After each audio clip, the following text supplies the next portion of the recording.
মাদারীপুরে অবৈধ বালু ব্যবসা নিয়ে বিরোধের জেরে দুই ভাইকে কুপিয়ে হত্যা করা হয়েছে। আহত আরও অন্তত ৮ জন। তাদের মধ্যে ৩ জনের অবস্থা আশঙ্কাজনক। দুপুরে সদর উপজেলার খোয়াজপুরে এই সংঘর্ষের ঘটনা ঘটে। নতুন করে সংঘর্ষ এড়াতে সেনা ও পুলিশ মোতায়েন করা হয়েছে। জিজ্ঞাসাবাদের জন্য আটক করা হয়েছে দুজনকে। এই ঈদে জামা জুতো অ্যাক্সেসরিজের ডিসকাউন্ট।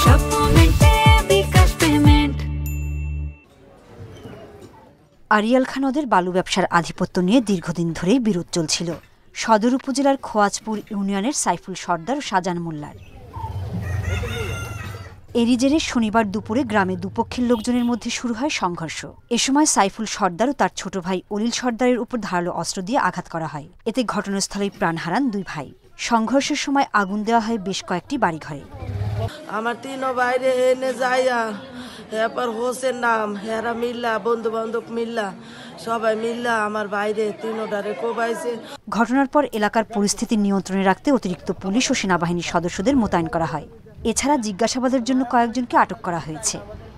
এলাকার পরিস্থিতি বর্তমানে শান্ত আছে, কিন্তু আমরা সতর্ক অবস্থায় আছি। আমাদের একটা ডেপ্লয়মেন্ট এখানে আছে এবং আমরা অপরাধীদের ধরতে যারা হত্যাকাণ্ডের সাথে সংশ্লিষ্ট ছিল তাদেরকে ধরার জন্য আমরা অভিযান চালিয়ে যাচ্ছি।